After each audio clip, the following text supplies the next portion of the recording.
तो ये problem Rutherford के सामने आ रही थी कि रदरफोर्ड इस नंबर को एक्सप्लेन नहीं कर पा रहे कि ये एक्स्ट्रा मास इसके अंदर कहां से आ रहा है। कि भाई इसके अंदर जो है ना, हीलियम के अंदर 2 इलेक्ट्रॉन नहीं है, 4 इलेक्ट्रॉन है। कितने इलेक्ट्रॉन है? 4। 2 तो घूमेंगे इसके ऑर्बिट में और 2 इलेक्ट्रॉन न्यूक्लियस के अंदर बैठे हैं। 2 इलेक्ट्रॉन कहां बैठे हैं? न्यूक्लियस के अंदर।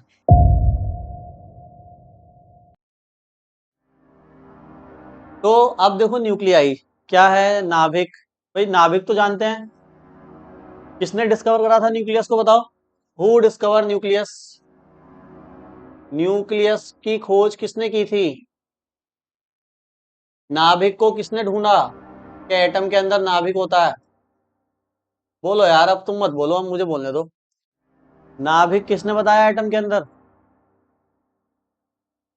रदरफोर्ड ने ही तो बताया ना। अच्छा, 3 बार बोल दिया आपने। रदरफोर्ड ने बताया। और रदरफोर्ड ने कैसे बताया? क्या एक्सपेरिमेंट किया था? अल्फा पार्टिकल स्कैटरिंग एक्सपेरिमेंट, है ना। अल्फा पार्टिकल फेंक फेंक के मारे थे ना गोल्ड न्यूक्लियस, गोल्ड एटम के ऊपर, तो डिफ्लेक्ट हुए। तो उससे पता चला कि गोल्ड के एटम के अंदर क्या है भाई? नाभिक है। क्या है? मतलब पॉजिटिव चार्ज है कहीं पर उसका रखा हुआ। और उस पॉजिटिव चार्ज में क्या है? उस पॉजिटिव चार्ज को हमने क्या बोलते हैं? न्यूक्लियस एटम का। ठीक है, ऐसे कुछ बताया था कि ये अगर एटम है, पूरा बड़ा वाला जो सर्कल है ये एटम एटम है, तो इसका छोटा सा हिस्सा क्या होगा? जिसमें पूरे एटम का मास और पूरे एटम का पॉजिटिव चार्ज सेंटर है, उस स्पेस को हम क्या बोल रहे हैं? न्यूक्लियस बोलते हैं। ठीक है। अब कई सारे न्यूक्लियस हैं, तो न्यूक्लियस के प्लूरल को, जब न्यूक्लियस का प्लूरल बनाते हैं ना, देखो जिसके लास्ट में यूएस होता है, जिस स्पेलिंग के लास्ट में यूएस होता है उसका प्लूरल बनाते हैं ना, तो ये लगा देते हैं, आई लगा देते हैं। तो क्या बन जाएगा फिर? न्यूक्लियाई। ये मतलब प्लूरल है इसका। एक नाभिक है तो न्यूक्लियस, कई सारे नाभिक है तो न्यूक्लियाई बोलते हैं। जैसे होता नहीं है फोकस, एक फोकस है तो फोकस, इसके लास्ट में यूएस है, और कई सारे फोकस है तो फोकाई। क्या बोलते हैं कई सारे फोकस को? मतलब यूएस हटा के आई लगा देते हैं। सिंगुलर प्लूरल है ये तो, बस है ना।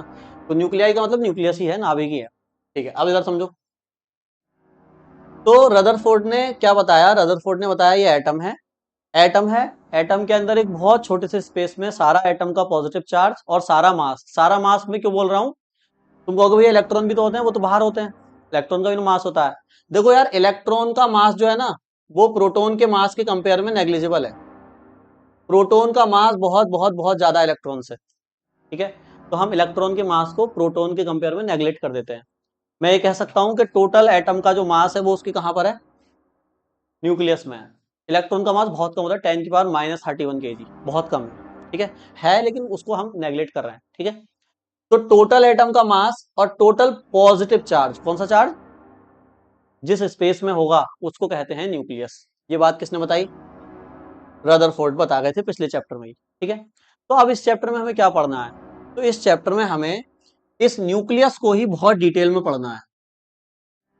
यानी देखो दिक्कत क्या आई, रदरफोर्ड ने क्या कहा कि पॉजिटिव चार्ज इसमें है और हमारा जो मास है वो है इसमें, सारा एटम का मास इसी के अंदर है।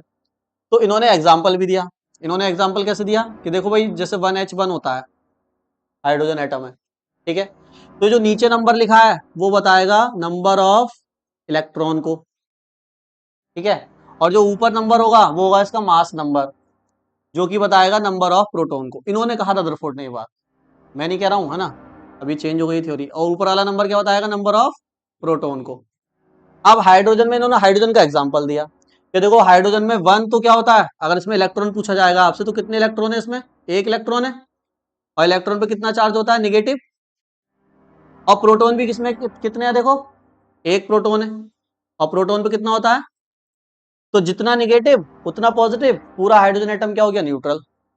और ये जो मास नंबर है इसका देखो प्रोटॉन के बराबर है, मतलब जितने प्रोटॉन उतना मास। मैंने बताया ना, एटम का न्यूक्लियस में जितने प्रोटॉन उतना ही एटम का क्या होगा? मास होगा। तो ये मास होंगे, मास नंबर भी यही होगा और प्रोटॉन नंबर भी यही होगा, और ये इलेक्ट्रॉन नंबर होगा। तो चार्ज इलेक्ट्रॉन से बराबर हो जाएगा, और जो प्रोटॉन का नंबर होगा वो एटम का टोटल मास होगा। तो इसका मास देखो हाइड्रोजन एटम का एक ही होता है, और प्रोटॉन भी इसमें एक होता है, इलेक्ट्रॉन भी एक होता है, तो इसका चार्ज भी बराबर हो गया। ठीक है, सही बात है बिल्कुल। अब दिक्कत आई यहां, अगर मैं हाइड्रोजन एटम की बात ना करूं, किसी और एटम को ले लो, हीलियम ले लो, हाइड्रोजन के जस्ट बाद हीलियम है। अब देखो क्या होगा, तो हीलियम का जो होता है ना वो 2 और 4 होता है। मास नंबर कितना होता है इसका? 4। यानी एक प्रोटॉन के मास से 4 गुना मास ज्यादा है इस एटम का। एक प्रोटॉन का अगर 1 है तो इसका 4 है, एक प्रोटॉन का 1 है तो इसका 4 गुना ज्यादा है मास इसका, होता है इसका मास इतना। ठीक है, अच्छा अगर मैं अब इसमें इलेक्ट्रॉन निकालूं तो इलेक्ट्रॉन कितने होंगे बताना जरा। इलेक्ट्रॉन नीचे वाला नंबर होता है, तो कितने इलेक्ट्रॉन है? 2। तो 2 निगेटिव चार्ज है, तो प्रोटॉन भी कितने होने चाहिए? प्रोटॉन भी कितने चाहिए, कितने होने चाहिए? 2। बस जितना निगेटिव उतना ही तो पॉजिटिव, न्यूट्रल है ना ओवरऑल एटम। ओवरऑल एटम कैसा है? न्यूट्रल। तो जितने इलेक्ट्रॉन होंगे एटम के अंदर उतने ही क्या होंगे?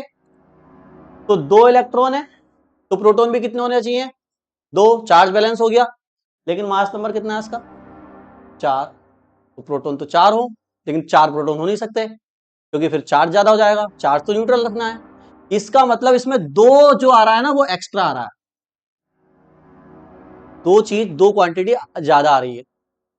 अब वो ना तो प्रोटॉन है ना वो इलेक्ट्रॉन है, क्योंकि इलेक्ट्रॉन 2 हो गए और 2 प्रोटॉन से इलेक्ट्रॉन बैलेंस हो गए, तो बाकी 2 क्या है? फिर ये मास तो इसका 4 है। अगर हम ये कहें कि 2 प्रोटॉन से 2 आया मास, तो बाकी 2 कहां से आया एक्स्ट्रा? इसमें तो 4 है ना। बात समझ आ रही है? ऐसे ही देखो, अगर मैं एग्जांपल लूं लिथियम का, लिथियम होता है 3Li7, इसका मास नंबर कितना होता है? 7। सही है, तो बताओ इलेक्ट्रॉन कितने होंगे इसमें? 3। तो 3 इलेक्ट्रॉन, तो प्रोटॉन भी कितने होने चाहिए? मास नंबर कितना है? 4 क्वांटिटी ज्यादा है, समझ रहे हो ना? मतलब इसमें 4 जो है वो ज्यादा है। अब वो प्रोटॉन तो हो नहीं सकता, क्योंकि प्रोटॉन तो 3 ही रहेगा, क्योंकि इलेक्ट्रॉन 3 है।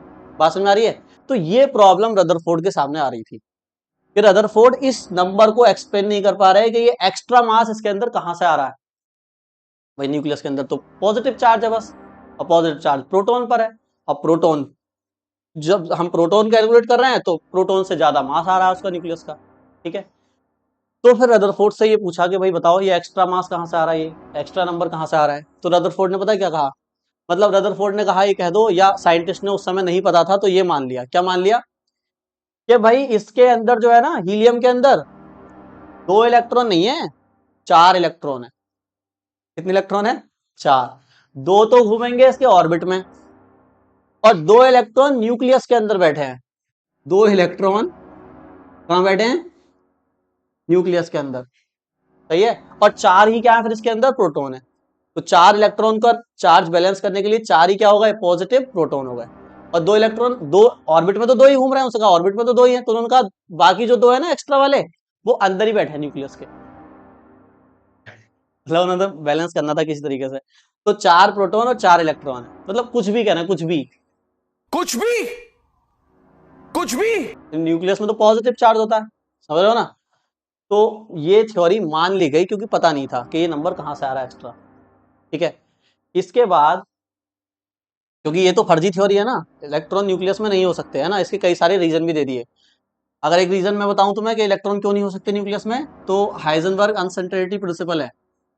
क्या है? Heisenberg uncertainty principle. Heisenberg uncertainty principle के अकॉर्डिंग, अगर इलेक्ट्रॉन न्यूक्लियस के अंदर हुआ तो उसकी energy approx 100 mega electron volt होनी चाहिए अनस्टेबिलिटी के। अगर इतने छोटे स्पेस में इलेक्ट्रॉन को रखोगे तो उसकी एनर्जी इस प्रिंसिपल के अकॉर्डिंग कितनी होनी चाहिए? 100 मेगा इलेक्ट्रॉन वोल्ट या मिलियन इलेक्ट्रॉन वोल्ट, एक ही बात है। ठीक है, अब जब हमने देखा ना रेडियो एक्टिव डिके में, रेडियो एक्टिव डिके होता है मतलब जो न्यूक्लियस होते हैं ना भारी भारी, उनसे कुछ पार्टिकल निकलने लगते हैं अपने आप बाहर, जैसे यूरेनियम में होता है रेडियो एक्टिव डिके, पढ़ाऊंगा आगे। तो उससे जो पार्टिकल निकल रहे थे ना, मतलब जो बीटा पार्टिकल निकल रहे थे, बीटा पार्टिकल मतलब जो उसके अंदर हमारे न्यूक्लियस के अंदर पार्टिकल है वो बाहर निकलते हैं। तो जब उसकी एनर्जी मेजर हमने करी तो वो 2 से 4 वोल्ट मेगा इलेक्ट्रॉन वोल्ट आ रही थी, बस 2 से 4। अगर इलेक्ट्रॉन होता उसके अंदर तो उसकी एनर्जी कितनी होती? 100।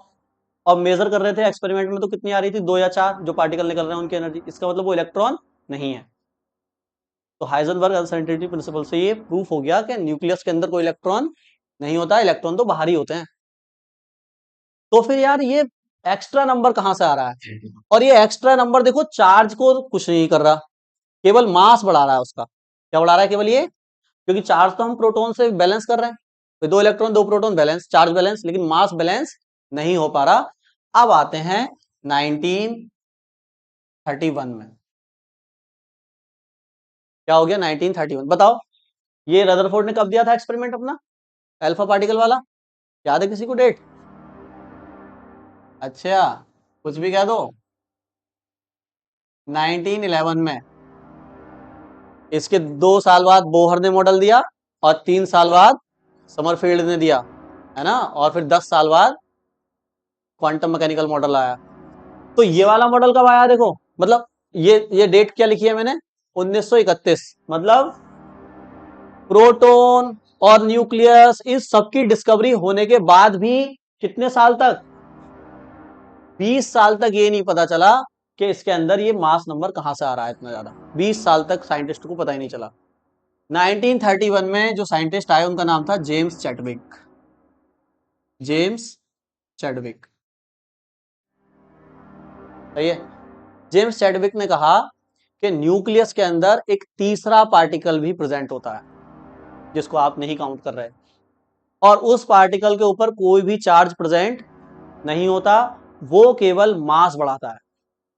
एटम का क्या बढ़ाएगा? केवल मास। तो फिर इनसे पूछा हाइड्रोजन में कैसे बैलेंस हो गया? फिर हाइड्रोजन में तो सब कुछ ठीक है। तो उन्होंने कहा वो जो थर्ड पार्टिकल है ना, न्यूट्रॉन, इसको न्यूट्रॉन कहा, वो हाइड्रोजन के पास होता ही नहीं है। हाइड्रोजन एटम के पास कोई भी न्यूट्रॉन नहीं होता। देखो न्यूट्रॉन ऐसे निकालते हैं, इस वाले नंबर में से इस वाले नंबर को माइनस कर देते हैं। तो न्यूट्रॉन निकालने का फॉर्मूला है इसमें से इसको माइनस करो, तो 1 - 1 कितना आएगा? तो हाइड्रोजन के पास कोई न्यूट्रॉन नहीं होता, इसलिए रदरफोर्ड की बात सही बैठ रही थी हाइड्रोजन के लिए।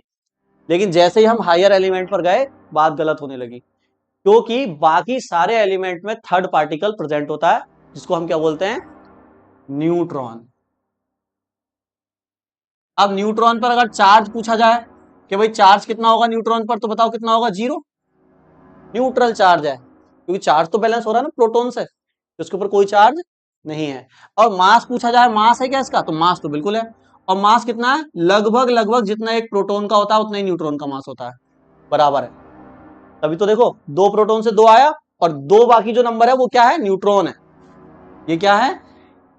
न्यूट्रॉन। अब कहानी सही हो गई देखो, यानी हीलियम के न्यूक्लियस में 2 इलेक्ट्रॉन, 2 इलेक्ट्रॉन का चार्ज बैलेंस करने के लिए 2 प्रोटॉन, और 4 नंबर है मास नंबर, तो 2 ही और क्या है? न्यूट्रॉन। और न्यूट्रॉन और प्रोटॉन का मास क्योंकि बराबर है तो टोटल काउंट होगा, 2 और 2 कितना? 4। ऐसे ही लिथियम के अंदर जो 4 एक्स्ट्रा आ रहा था, इसका मतलब 4 उसके अंदर क्या है? न्यूट्रॉन है। 4 क्या है? देखो 3 प्रोटॉन होंगे न्यूक्लियस में, और 4 क्या होंगे? न्यूट्रॉन भी होंगे न्यूक्लियस में। तो प्रोटॉन और न्यूट्रॉन 2 चीजें होती है न्यूक्लियस के अंदर। अगर न्यूक्लियस को तोड़ोगे, इसको ऐसे बटने से पकड़ के तोड़ दो, तो इसमें से जो टूट के निकलेंगे वो 2 पार्टिकल निकलेंगे, 2 तरह के पार्टिकल, एक प्रोटॉन होगा और एक न्यूट्रॉन होगा, और जो इलेक्ट्रॉन होगा वो हमारा ऑर्बिट में होगा। बात समझ में आ गई? तो ऐसे करके हमारे न्यूट्रॉन की क्या हुई? डिस्कवरी हुई।